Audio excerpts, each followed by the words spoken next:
Hello दोस्तों, स्वागत है आपका हमारे यूट्यूब चैनल में। दोस्तों, आज का हमारा टॉपिक है बैंक अकाउंट फ्रीज। अगर आपका भी बैंक अकाउंट फ्रीज हुआ है तो हम बात करना है बैंक अकाउंट फ्रीज क्यों होता है, बैंक अकाउंट फ्रीज होने पर हम क्या करें, क्या हम लीगल एक्शन ले सकते हैं अगर हमारा बैंक अकाउंट बिना फालतू फ्रीज कर दिया गया है तो, या हम बैंक से रिक्वेस्ट करके हम कैसे अपना अकाउंट अनफ्रीज करवा सकते हैं, उसका सही से यूज कर सकते हैं। तो दोस्तों, अगर आपका अकाउंट फ्रीज हुआ है तो आपको कुछ पॉइंट पर ध्यान देना होगा। सबसे पहले आपको रीजन पता करना होगा कि आपका अकाउंट फ्रीज हुआ क्यों है। क्या कुछ ट्रांजेक्शन इशू रहा है या कुछ अलग डिस्प्यूट रहा है। तो सबसे पहले आपको क्या करना है, आपको अपने होम ब्रांच से कांटेक्ट करना है। आप उसके टोल फ्री नंबर पर भी कॉल कर सकते हैं और वहां अपने अकाउंट की बेसिक डिटेल दे करके, अपनी बेसिक डिटेल दे करके उनसे भी रीजन पूछ सकते हैं। अगर वहां से आपको रीजन नहीं मिल रहा है तो आप अपने लोकल ब्रांच, अपने नियरेस्ट ब्रांच से आप बात कीजिए, वहां कांटेक्ट कीजिए, उनसे रीजन पूछिए। अगर वो आपको तब भी रीजन नहीं बता रहे हैं तो आप उनको रिटर्न में एक एप्लीकेशन दीजिए और उनसे उसका प्रूफ दे दीजिए। विद इन 30 डेज उनको आपकी प्रॉब्लम का सॉल्यूशन आपको देना होगा, मतलब आपको रीजन बताना होगा। अगर वो तब भी नहीं बताते हैं तो आप आरबीआई में बैंक की कंप्लेंट कर सकते हैं। दूसरा कि अगर आपकी मेल आईडी बैंक में रजिस्टर्ड है, अपने आपके अकाउंट में रजिस्टर्ड है, तो आप बैंक को मेल कीजिए, उनसे रीजन पूछिए, तब भी वो आपको रीजन देंगे। ठीक है। अगर नहीं देते तो एविडेंस आपके पास है, आपकी एप्लीकेशन, आपका मेल जो आपने बैंक को किया, तो बैंक को आपको रीजन तो बताना ही पड़ेगा। क्योंकि कुछ केसेस में ऐसा हुआ कि बैंक रीजन नहीं देती है। साइबर कंप्लेंट हो गई तो बोल देती है हमें नहीं पता कहाँ से हुई है, खाली मेल आया, ये नहीं पता कहाँ से आया, आईओ का नंबर नहीं देती।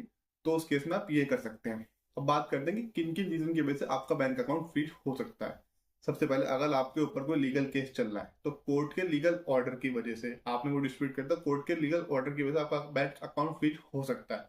दूसरा, अगर आपके पास कोई लोन, क्रेडिट कार्ड या कुछ भी बैंक का फाइनेंस से रिलेटेड कुछ भी प्रोडक्ट आपके ऊपर ड्यू चल रहा है, ठीक है, और आपने उसका रीपेमेंट नहीं किया है, काफी टाइम हो गया, 1 2 साल, 3 साल, 4 साल, तो बैंक आपका अकाउंट फ्रीज या लीन कर सकती है।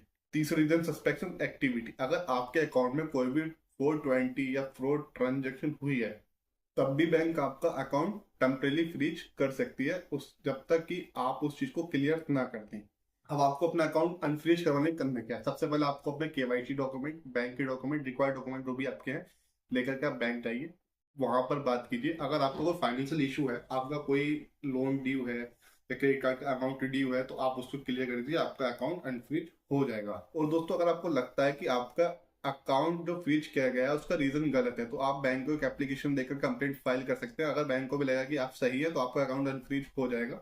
और अगर जरूरत हो और आपको लगे कि आपका अकाउंट फ्रीज करना इलीगल है तो आप अपने लीगल एडवाइजर से या लॉयर से बात करके कोर्ट के माध्यम से भी अपना बैंक अकाउंट आप अनफ्रीज करवा सकते हैं। कुछ कंडीशंस में क्या होता है दोस्तों, बैंक अकाउंट फ्रीज करने में आपका भी हाथ होता है।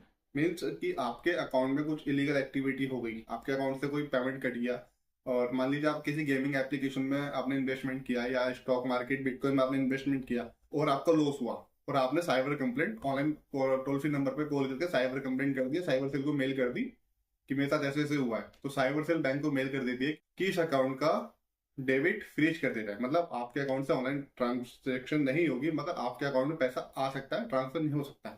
तो ये भी आप चेक कर लें कि आपने कोई साइबर कंप्लेंट तो नहीं की हुई। अगर ऐसा है तो आप बैंक जाइए, आप अपनी एप्लीकेशन दीजिए, वो साइबर सेल को मेल करेंगी और आपका अकाउंट अनफ्रीज हो जाएगा, आपका डेबिट और क्रेडिट दोनों चालू हो जाएगा और आपके अकाउंट के रेगुलर ट्रांजेक्शन चालू हो जाएंगी। तो दोस्तों, अगर वीडियो अच्छी लगी वीडियो को लाइक करना, और हमेशा आपको ऐसी इन्फॉर्मेशन वाली वीडियोस मिलती है ना, उसके अपने भाई का चैनल सब्सक्राइब करना तो बिल्कुल भी मत भूलना।